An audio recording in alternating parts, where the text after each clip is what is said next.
New Zealand, the largest landmass above sea level of a vast continent that broke away from Gondwana land. 23 million years after the landscape emerged from the ocean depths, it's still as diverse as it is unique. Remote corners of this world have seldom been seen. Isolated and rugged, unique plants and creatures have evolved that are found nowhere else on Earth. Since the arrival of human life, this wilderness and many species have been under threat, some lost forever. But today, almost a third of this dynamic country has been protected. 14 national parks have been established to preserve this diverse landscape and the multitude of life that live here. Gus Roxburgh is an environmental specialist and adventure guide who's heading out to explore the country's wilderness and discover the often unseen backcountry world of these national parks. 125 years after the first national park was created, he wants to capture a sense of what these ever-evolving conservation parks have become through the people who work, play, and preserve the wilderness that is our national parks. And I think you'll find it's quite possibly the best backyard in the world.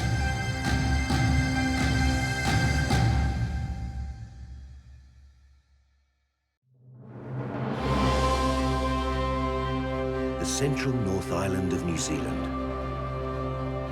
A vast desert-like landscape known as the Central Volcanic Plateau.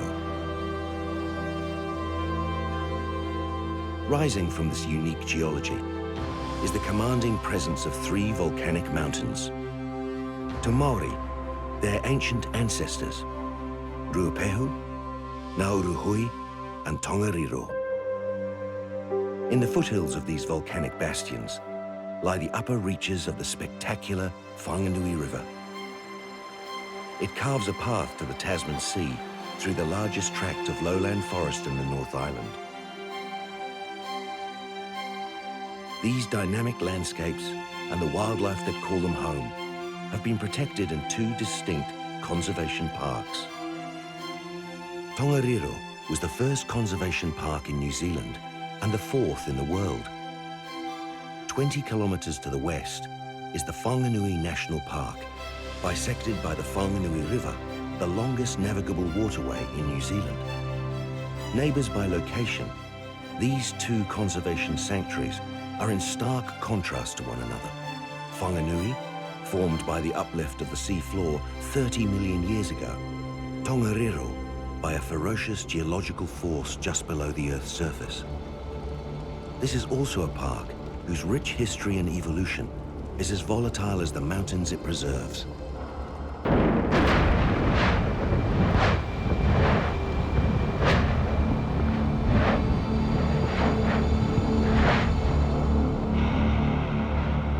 That was the mana of Tūwhareto expressing itself to the world. Every part of me bubbled and fizzed. I loved it. It's still alive.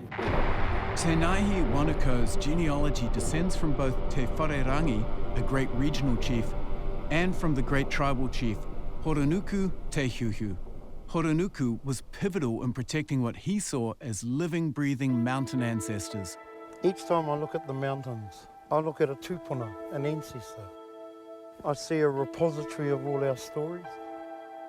This is our cathedral. This is the place where we celebrate life, where we mourn death. Without Tongariro, we cease to exist as a people. We have no identity. After wrestling with the Crown over the ownership and use of Tongariro, it contentiously evolved to become a protected park. Horonuku saw a place that would preserve things for all eternity. It wouldn't become real estate. And in his so-called gifting, he said, in Māori, my people's mana remains on these mountains. From the place where vegetation ceases to grow to the sky, I will share it with the nation and I will share it with the world. Tū Wharetoa believed the original 26.5 square kilometres of the park was not gifted by Horonuku, but rather coerced from him by the Crown. This original land confiscation encompassed the peaks of Tongariro, Narahoi, and the northern peaks of Ruapehu. To expand the park, the government controversially confiscated more land from the tribes Ngāti Rangi, Ngāti Uanuku, and Tū Wharetoa. This land is still part of the 800 square kilometres of the park today. We want to share the mountains. It's never about us trying to keep people out, but it's about us not being erased from the landscape. The fiery hearts of these towering Māori ancestors are steeped in mythology. The Tū Wharetoa tribe believed that when High Priest Ngā Toro I Rangi was frozen by a bitter southerly and close to death, he called to his sisters for fire to bring warmth to the mountains. The Whanganui tribes believe Pairangi, the god of the Milky Way, descended from the heavens to draw forth the volcanic activity. Whatever the mythical history, these mountains have been created by powerful forces of nature. Beneath these brooding beasts, the Earth is very much alive. Only 16 kilometers beneath the surface, two giant tectonic plates grind and clash against one another. Further below, molten rock meets with water and volatile gases, both desperate to escape and burst through the Earth's shallow crust. Small cracks serve as vents to release lava and gas. 250,000 years of ash and lava have created mountains with central vents forming summit craters. This landscape is a ticking geological time bomb.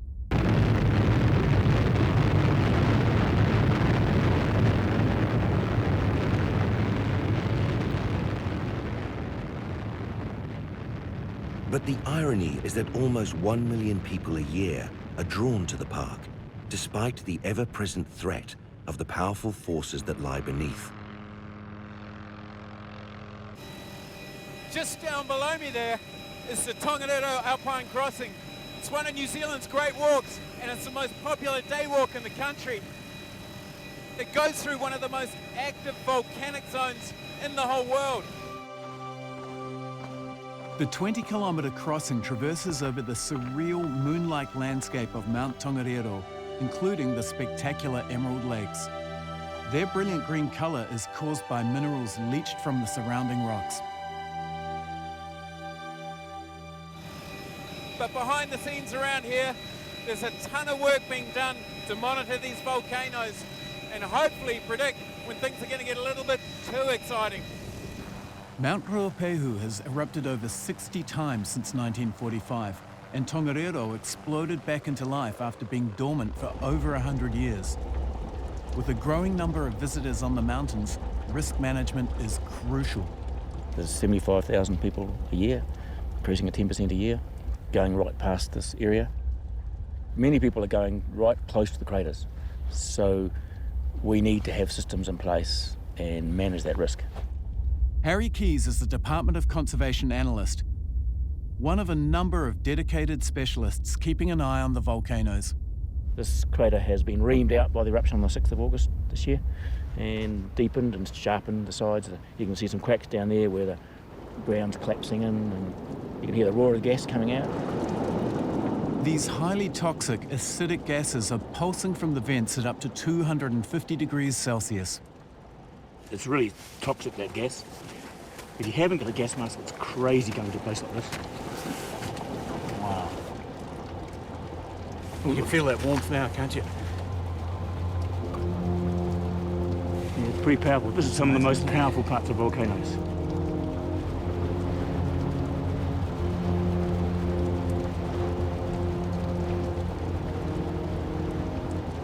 God, look at the colour of that, though. This is like a full spectrum of yellow, though, isn't it? So is that all sulphur, or what is it? The yellow stuff's sulphur, the orange stuff's got arsenic in it. On one hand, these gases are deadly. On the other, they're a vital sign to the volatility of the volcano. Drops in the levels of gases such as sulphur dioxide could indicate a blockage, leading to a rise in pressure and a potential eruption. We can't exaggerate that we know exactly what's going on. These volcanoes are unpredictable, so there's a sort of an uncertainty that we've got to manage around. The volcanoes are the bosses. Some people think we can conquer them, but we can't. All we can do is learn to live with them. And that's what we're trying to do here, learn to live with them, help people live with them. Keeping tabs on the eruption status of the mountains is an ongoing process that involves constantly gathering data and evaluating the risk. To assess the hazards to those in the park, the Department of Conservation have scientists monitoring the inner workings of the volcanoes. These are algae and bacteria and stuff that are growing in the water, and you'll see the different colours. And if we just look here with the temperature, in the centre there is around 40 degrees. Yeah, it's pretty warm. And we come out into the green, and it drops down into the 30s. Right. So it's very colour dependent. So what we're looking for here is the hottest place, Yeah. where the hottest water's coming from. We'll collect a sample from there. Brad Scott is another scientist who frequently travels to the hot zone investigating the vital signs of a possible eruption. The fluids that are coming out of the geothermal system are coming from inside the volcano, and we can actually look back into it by collecting the fluids.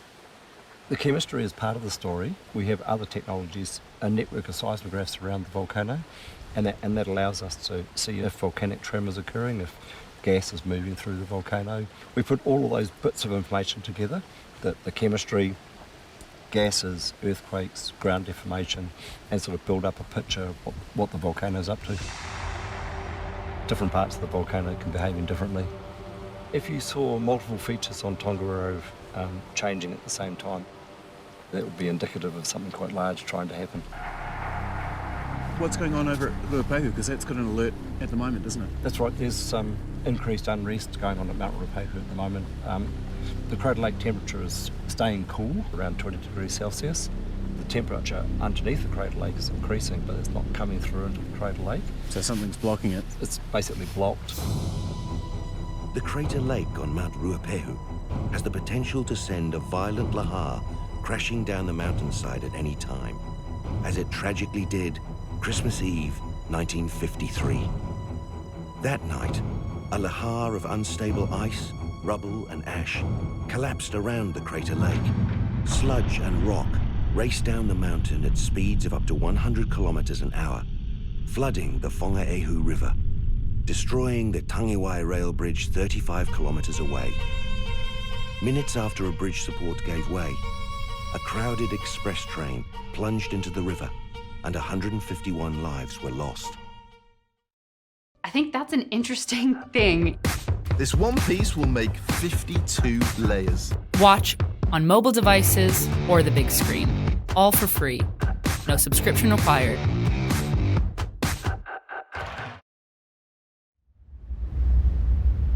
The crater lake on Mount Ruapehu has been constantly warmed by the volcanic gases steaming up from the magma chamber below. In the 50s and 60s, it was often used by swimmers until the acidity levels climbed to such a degree it became toxic, and scientists were concerned about the possibility of an eruption. 60 years on, New Zealand's largest ski area is just 500 meters from the unpredictable crater lake, a highly volatile environment that could take lives in a matter of seconds. There's now a complex system of sensors to warn of an impending lahar from the crater lake. If all things point towards an eruption happening, then it sets off the alarms up here. How much warning do you get when one of these things comes down? About 90 seconds from eruption time to the lahar entering the top part of the ski area. Part of Andy Hoyle's job as a ski patroller on Mount Ruapehu is to prepare people for the possibility of an eruption. We just want people to get out of the valleys, get straight to the ridge. Wherever you are in the ski area, you can get to a ridge top within 20-30 seconds, easy. So it's just all about getting to a high spot? Yep, hear the siren, see an eruption, move to the ridge, and wait for further instructions. All we know is we love it here. It's part of the adventure, and you can get out and ski amazing terrain that's just unmatched, I think, in the world. Working on the side of an active volcano is just another part of the job description in Tongariro National Park. But it's not just the volcanoes that make this a challenging place to work. Standing alone in the middle of the North Island, these mountains bear the brunt of the westerly weather blown in from the Tasman Sea. The moisture-laden air is supercooled by the conditions. It freezes in a matter of seconds, wrapping its icy grip to any exposed surface that's at or below freezing temperature. The ski field on Mount Ruapehu battles against some of the worst rime icing conditions in the world. Ski lifts are frozen shut until the towers are cleared, but if the ice builds up too quickly, the lifts can collapse under the weight. Would this be pretty bad icing for you guys?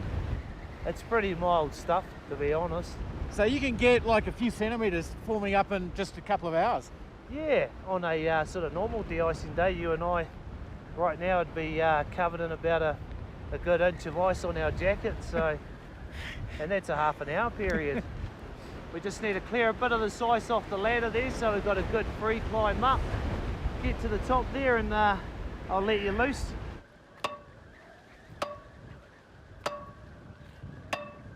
The wind's blowing around 70 kilometres an hour, but for Johnny Tawano and his team, this counts as an easy day. What's the strongest winds you guys can actually come up and operate in? I mean, it must be pretty edgy up on top of some of the towers. It's to a point where it's unsafe and we either can't stand up there anymore or conditions blow us over. I think with the old wind reading, we've been up here 140, 150k. That's nearly 100 miles an hour. Yeah. That's one tower out of about 10 on this lift, and there's at least 10 lifts to clear all before 9 o'clock. In these extreme conditions, any kind of maintenance takes time. But there's one thing that doesn't. Weather patterns here can change dramatically in a couple of hours, and in some cases, minutes.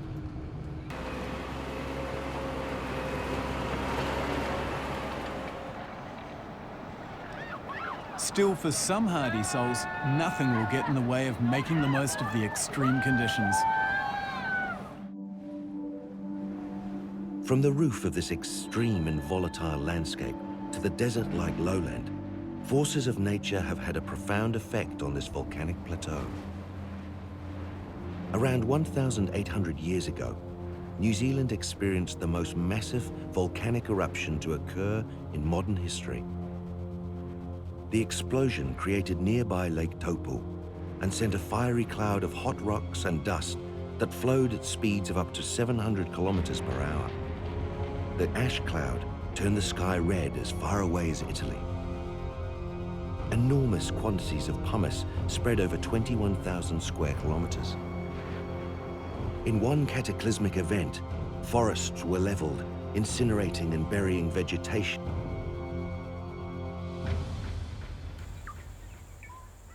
But life has a way of finding its feet. Pollen profiles reveal that within 200 years of the eruption, forests rose from the ash-laden landscape. Many became treasured by early Māori, not only providing shelter, but also supplying a storehouse of amazing medicinal remedies. And was there any use for this matai tree? Yeah, it's medicinal. You could take the sap from this tree and the sap from a rimu tree, you blend them together, and let's say you cut your finger, you could put some of that onto your finger and it will heal it up quite quickly. You're still using that now? Yeah, absolutely. How old do you reckon this tree would be? Oh, this one's about 900 to 1,000 years old. 1,000 years old, eh? That's amazing. While no one can remove vegetation from this protected forest, Nahuia Rameka and her family still make use of the ancestral medicinal knowledge that's been passed down.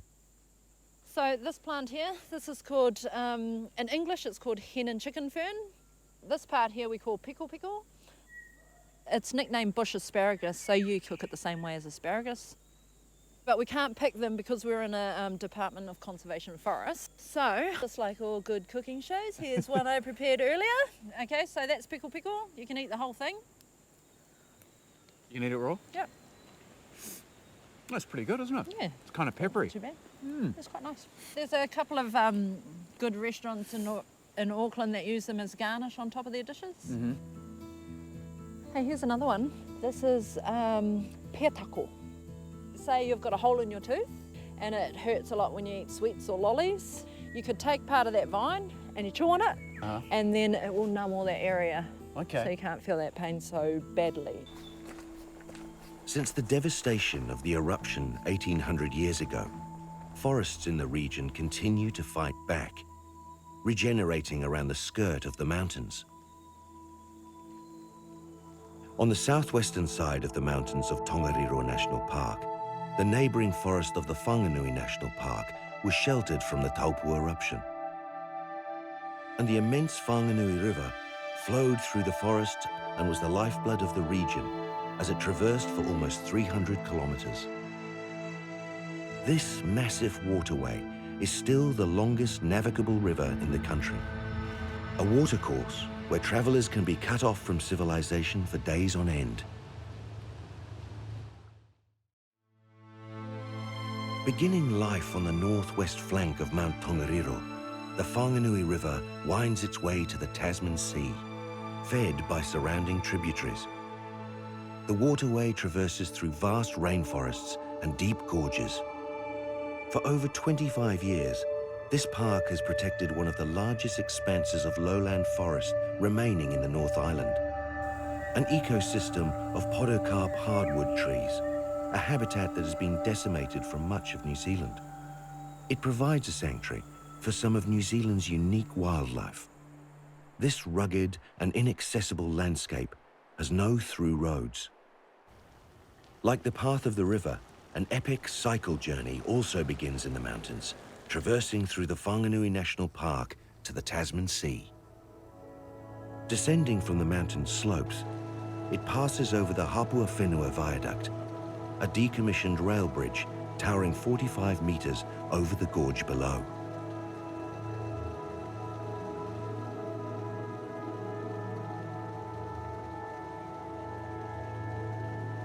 It's a gorgeous place for a bike ride and a pretty amazing piece of construction when you think that they made this over 100 years ago. But the guys making this definitely didn't have an easy time with the weather.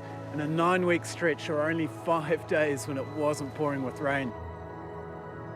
Completed in 1908, the viaduct was part of the main trunk line from Auckland to Wellington until it was replaced in 1987.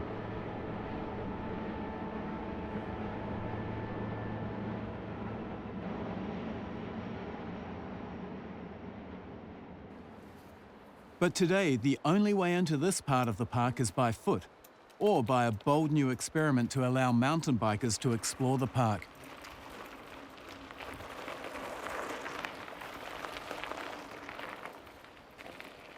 George Taylor from the Department of Conservation was instrumental in the creation of the Mountain to Sea Cycleway.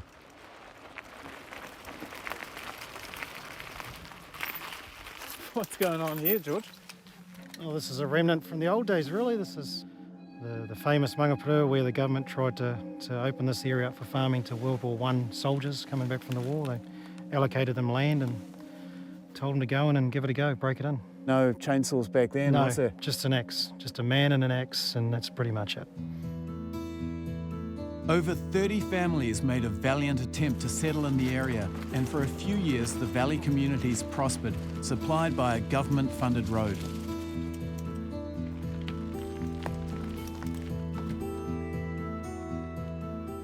But the rugged terrain, poor soils and economic hardship took their toll, and the families started slowly leaving the valley. The bridge to nowhere. This is a remnant of what they tried to achieve back in the day, you know. By the time they put this up, you know, people were already starting to abandon the valley. There's only ever been one vehicle to actually drive down and go across this bridge, really. And it was a car, turned around at the end and went back out. The onset of World War II saw the government stop funding maintenance of the road. After a couple of major flooding events in the 1940s, the last of the settlers left the Mangapurua Valley and nature began to reclaim the land. The old road eventually became a track used only by hunters and trampers until it was developed as part of the cycle route.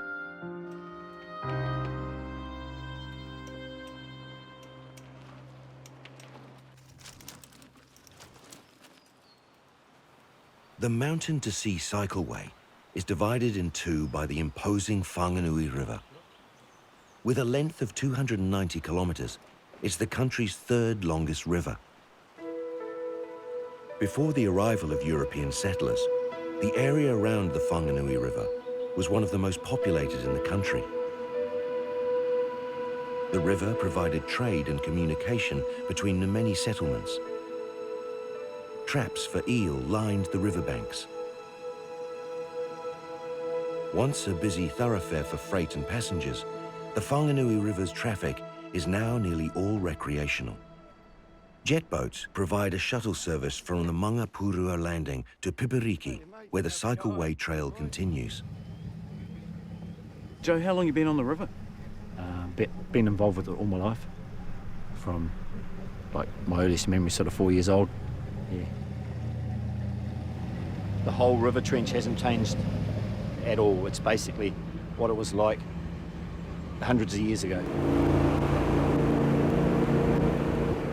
Joe Adam is one of a long line of boat operators that have spent their lives transporting people and supplies on this mighty river. Before the central plateau was opened up, this was basically used as a main highway. And steamers were coming up from Whanganui, walkers were coming up and down. The river became a tourist destination sort of early 1900s when they started bringing the steamers up here. Advertised as the Rhine of New Zealand, the rugged beauty of the Whanganui attracted thousands of visitors each year.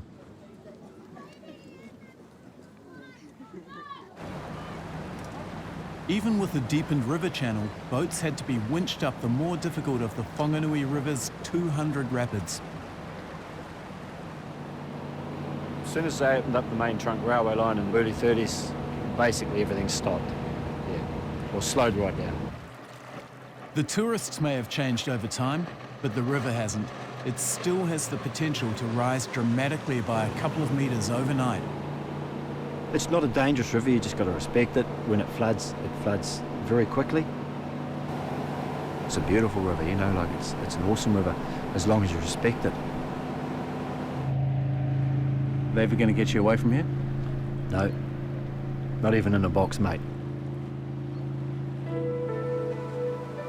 As the river carves its path through the heart of the Whanganui National Park, the tempestuous mountains of Tongariro National Park, 60 kilometres away, seem distant. But in the 1970s, there was a reminder of the umbilical connection between these neighbouring parks. An eruption from Mount Ruapehu flushed toxic water into the Whanganui River, decimating fish life downstream.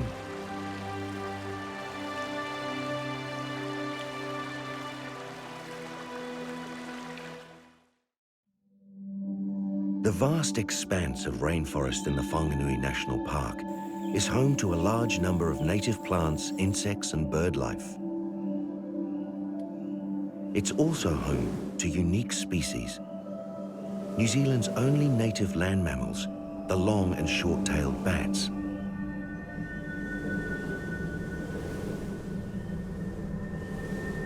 Slightly larger than the human thumb, the short-tailed bat has no close relations anywhere else on the planet.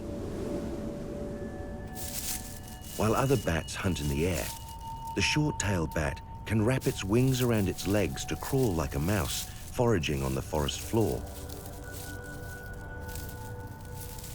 Before introduced predators arrived in New Zealand, the bats were safe to forage all night. They're now found at fewer than 20 locations, including the Whanganui National Park.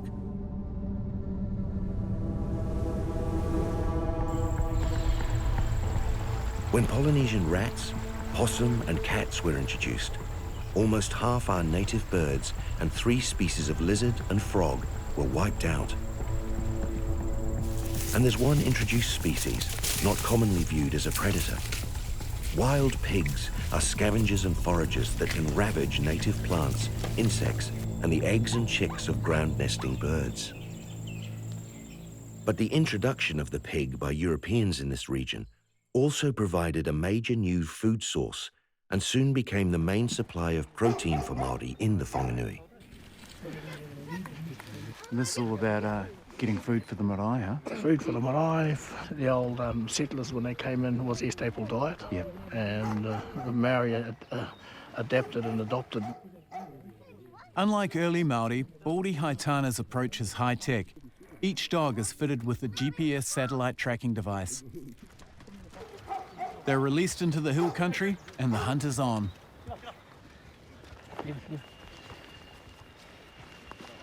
Have they gone over the top? Petra's at 536 and so is Jeffer. So they're all in the same place. And that means one thing. The dogs have cornered a pig and the GPS technology pinpoints the location, saving time and a whole lot of effort traipsing over this rugged countryside. These wild pigs are often smaller and stronger than domesticated pigs and capable of considerable damage in a short amount of time. Today, pig hunters in the Whanganui National Park have helped the Department of Conservation drastically reduce the population of wild pigs, while also providing food for the only marae that exists in a national park. Te Kaianga Marae has always been a unique settlement and was once a major trading centre on the Whanganui River. This was a chief marae where everyone, all the hapus up and down the river came to have a discussion if there was a concern, and they would sit here for a day or two until everything was solved. Boy Krub and his iwi have continued the tradition of keeping this marae open for all their wider whānau. And this is also the only marae in a national park that's open to travellers from around the world. Oh, watch out, it's hot. And the uniqueness of it is the relationship between Department of Conservation and whānau teke. So people can actually come and stay here in the marae in the middle of the park? Yes. Now we have cyclists coming, we have stool rowers coming through. As long as they follow our protocol to the marae and work to DOC's requirement, we have no problem. Sitting here at Te Eke, it's hard not to think about the future of our parks. Hasn't been an easy road, but Doc and the local iwi have worked together and built a relationship, and today you got a place with the marae right behind me and the Doc hut beside it, and it's a pretty amazing example of co-management in a park. And the fact that visitors could potentially be helping keep wild pig numbers down, which in turn increases native species populations, is a huge incentive for promoting schemes like this in our parks. The Whanganui National Park has a distinct landscape of river valley systems with steep slopes, razor-sharp ridges, and an almost complete cover of native lowland forest. The inaccessibility and the size of the park is a double-edged sword. It provides a unique sanctuary for our wildlife, including one of New Zealand's largest population of kiwi. It also means monitoring them and their predators is a massive undertaking. Enemy number one is the stoat, capable of swimming for up to 1 kilometre and travelling over 30 kilometres of land per day. Stoats can live in any habitat that has prey, from beaches to high altitudes and any variety of forest.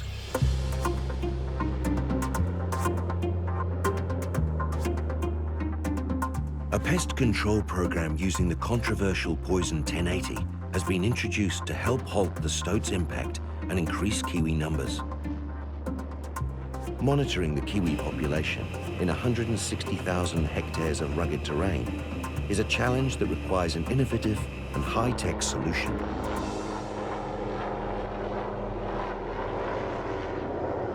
So basically it's just a microphone down the bottom there. Every 15 minutes it records what it's heard, so it cuts down on battery use. So I can get 130 hours of listening out of this.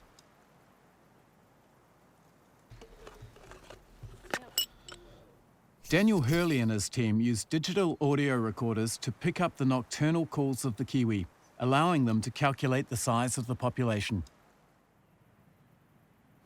So how sensitive is the mic on this thing? Very sensitive. You'll pick up the weta clicking their legs, Wow. stuff like that. The practice of setting and retrieving audio recorders has been in place for 3 years now and is a critical technology in measuring how this kiwi population is doing. So how long's this one been out here for? Bit over 3 weeks, yeah. Okay. But I'd be just quite interested to see whether there is a new kiwi around this area.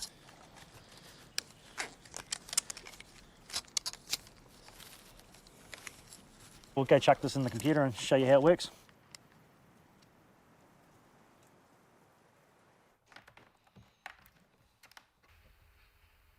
That there is the hum of an aeroplane going overhead. Okay. Yeah. You obviously get to know what different sounds look like, huh? Yeah, you do. You get quite fast at it.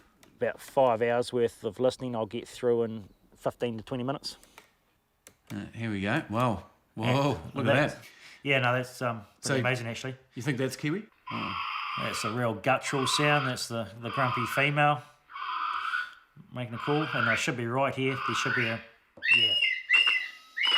male kick in there. Yeah, so it's a really strong duet, which is cool. Would there be a way to actually tell different kiwis? There's a downward sort of sound on the end of the male call, and it looks like the tail end's quite unique. They could possibly pick out different male kiwi. Over time, Daniel's been able to determine in more detail what the birds have been up to, from snoozing and snacking to courting. It looks like we've picked up on an intimate moment out there in the bush between two kiwis. I've talked to a couple of people that spend a lot of time in the bush. They reckon they're far more social than what we think they are.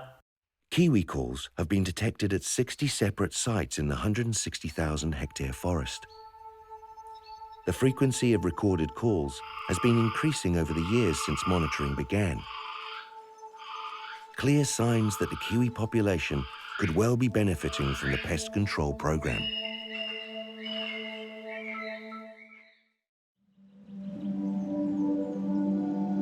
Beneath the dense vegetation, the land is primarily soft sandstone and mudstone, uplifted from the seabed just 1 million years ago. As the river carves its path, it exposes the massive mudstone layers and provides the sensation of being cradled deep in the heart of a magnificent ancient rainforest.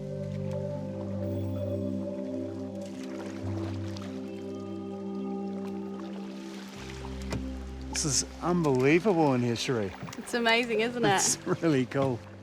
Like a lot of people just kind of forget that there's these amazing places in New Zealand that are so remote.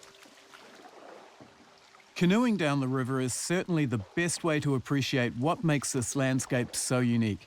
Cherie Brown has been guiding people down the river for the last 4 years.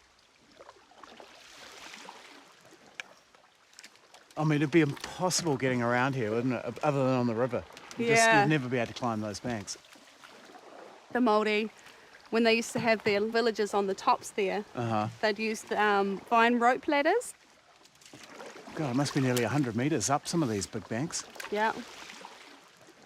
There's a great story, actually, of how one of the tribes in this area used to deal with their enemies.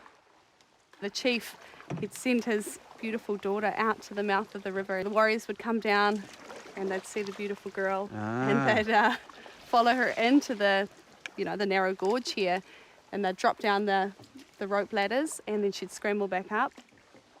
And the tribe from above would just drop huge boulders down, and that's how they... Serious? That's how they got them, yeah. It's kind of a perfect trap in here, isn't it?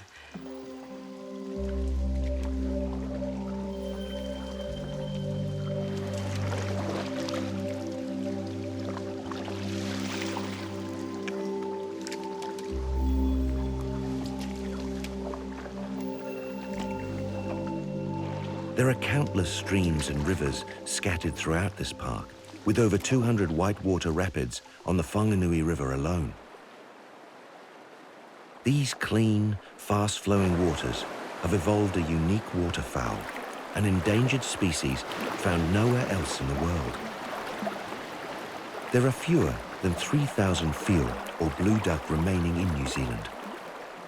This population is fragmented and isolated. They're renowned for having low reproductive success and are increasingly dominated by males. The whio gets its name from the distinct call made by the male bird. Been doing this job for the last 10 years. Yeah. And probably the first 5 or 6 years I was practically lived on the river. Rufus Bristol is an expert in monitoring a bird more endangered than the kiwi. This is sort of mixture between an inner tube and a kayak. Yeah, and it just happens to be the perfect vehicle for us. In these fast-moving waters, the lightweight rubber tubes are tough and able to slide over the rocky rapids in search of fuel. Hey, there's a bird pair with chicks. They're amazing little whitewater specialists that stay in the same stretch of water for years at a time and aggressively defend their patch. He's keeping a pretty close eye on me. Yeah, keeping it close and see how he moves. You watch his head. Pay particular attention to his head and his eyes. Because whatever his eyes are looking at, that's what he's thinking about. There they go, just heading back up the river.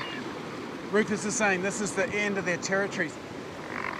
They've got about 1 kilometre of this river. It's where they call home. And thanks to the reduction in stoat numbers, this 30-kilometre stretch of protected water now has around 40 breeding pair of whio. The biggest threat is always the stoats. We've got a trapping regime here. I don't think we're ever going to get rid of them, not in the immediate future, but we can contain the numbers. She's got 1 chick with her, that's all she had yesterday. Probably that's all she's got left out of the 6. Unlike some endangered bird species, blue ducks can't simply be transferred to offshore islands to protect them. They rely on large tracts of quality, fast-flowing river habitat that's unavailable on islands. The survival of this species will be through the protection of secure populations like this one here.